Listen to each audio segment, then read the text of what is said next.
चंद्रपूर जिल्ह्यातील mount Carmel convent उच्च प्राथमिक शाळा अदानी फाउंडेशनला हस्तांतरित करण्यास शालेय शिक्षण विभागाने परवानगी दिली आहे. राज्य सरकारने या हस्तांतरणाचा प्रस्ताव मान्य केला असून पुढील 15 दिवसात शाळे व्यवस्थापक बदलणार आहे. शिक्षण मंत्री यांनी स्पष्ट केले की शाळा हस्तांतरणाची ही प्रक्रिया नियमित असून मुलांना चांगले शिक्षण देण्याच्या उद्देशाने अशा प्रकारच्या उद्योग समूहांच्या सहभागातून काहीही चुकीचे नाही.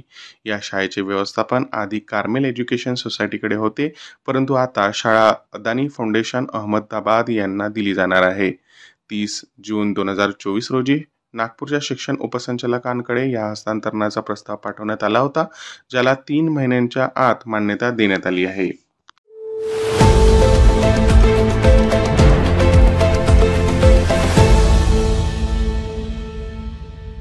श्री क्षेत्र माहूर येथे काँग्रेस पक्षाचे युवा नेते आणि युवक काँग्रेसचे प्रदेश सचिव डॉक्टर निरंजय केशवे यांचा वाढदिवस दिनांक 29 सप्टेंबर रोजी आष्टा तालुका माहूर येथे उत्साहात साजरा करण्यात आला.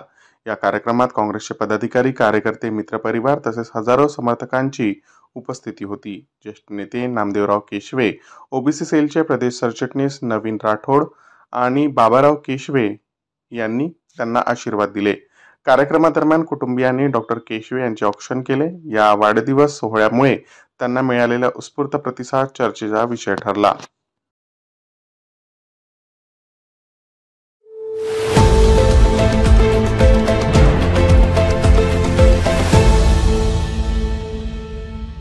नागपूरच्या पारडी येथील भवानी मंदिर परिसरात 15 सप्टेंबर 2024 रोजी 8 वर्षीय मुलीवर झालेल्या अत्याचाराच्या दुर्दैवी घटनेनंतर शहरातील जनतेत तीव्र संताप व्यक्त झाला आहे. 5 दिवसांपर्यंत आरोपीचा शोध लागला नसल्याने स्थानिक रहिवाशांमध्ये असुरक्षिततेची भावना पसरली होती. पीडित मुलीच्या कुटुंबाची आर्थिक परिस्थिती अत्यंत हलाखीची असून या घटनेमुळे त्यांच्यावर मानसिक तणाव वाढला आहे. मुलीच्या कुटुंब प्रमुखाला आता समाजातील दबावामुळे घराबाहेर जाणे कठीण झाले आहे. या पार्श्वभूमीवर पीडित कुटुंबाला तात्पुरती निवास व्यवस्था मिळावी यासाठी शिवसेना महिला आघाडीच्या अलका दलाल व शिवसेनेच्या इतर पदाधिकाऱ्यांनी जिल्हाधिकारी यांना निवेदन देऊन मदत करण्याची मागणी केली आहे.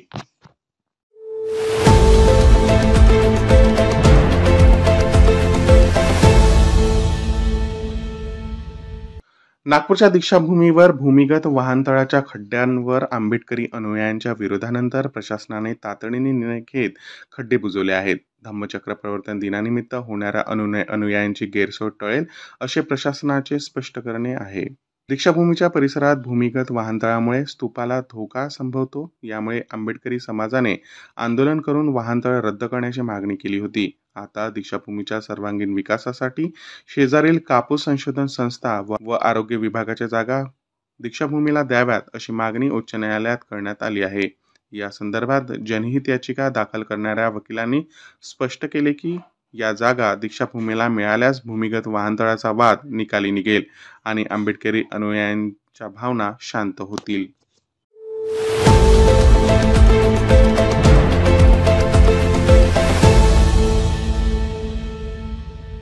पामतेलाच्या वाढलेल्या दरामुळे भारतीय आयातदारांनी सुमारे 1 लाख टन पामतेलाच्या आयातीचे सौदे रद्द केले आहे. जागतिक बाजारात दर वाढल्याने हे तेल इतर देशांना विकले जात आहे.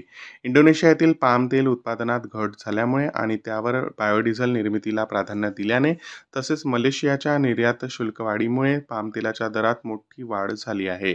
या परिस्थितीत भारताने खाद्यतेलाच्या आयात शुल्कात वाढ केली आहे.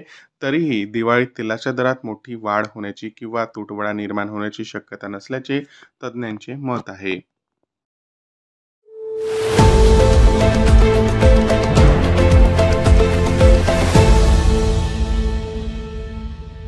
महाराष्ट्र सरकारने देशी गायींना राजमाता, गोमाता म्हणून घोषित करण्याचा निर्णय घेतला आहे.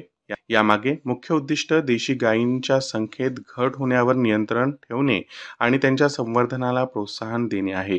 शासन आदेशानुसार देशी गायींना प्राचीन काळापासून धार्मिक, वैज्ञानिक आणि आर्थिक महत्त्व प्राप्त आहे. त्यांचे दूध पौष्टिक आणि आयुर्वेदिक दृष्टिकोनातून महत्त्वाचे मानले जाते.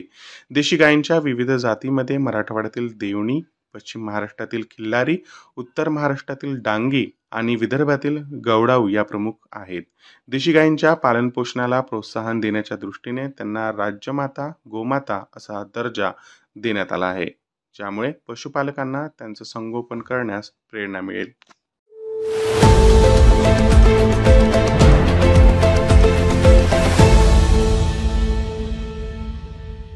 महाराष्ट्रात विधानसभेची निवडणूक तोंडावर आल्यामुळे राज्यातील राजकारणात चांगलंच तापलंय. एकीकडे विरोधक राज्यातील विविध विषयांवर सरकारवर टीकेची झोड उडवत आहे, तर दुसरीकडे महायुती सरकारने विधानसभा निवडणुकीच्या तोंडावर निर्णयाचा धडाका लावला आहे.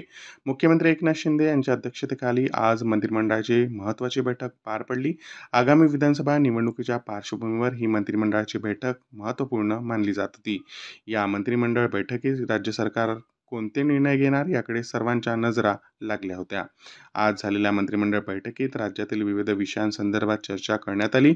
त्यानंतर तब्बल 38 महत्त्वाचे निर्णय घेण्यात आले. यामध्ये राज्यातील होमगार्ड यांच्या भत्त्यात भरीव वाढ करण्याचा निर्णय घेण्यात आला असून याचा लाभ सुमारे 40,000 होमगार्ड यांना होणार आहे.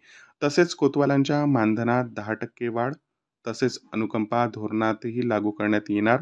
ग्राम रोजगार सेवकांना आता दरमहा 8,000 रुपये मानधन देण्यात येणार आहे. तसेच माजी न्यायमूर्ती संदीप शिंदे समितीचा दुसरा आणि तिसरा अहवाल राज्य सरकारने स्वीकारण्याचा निर्णय घेतला आहे.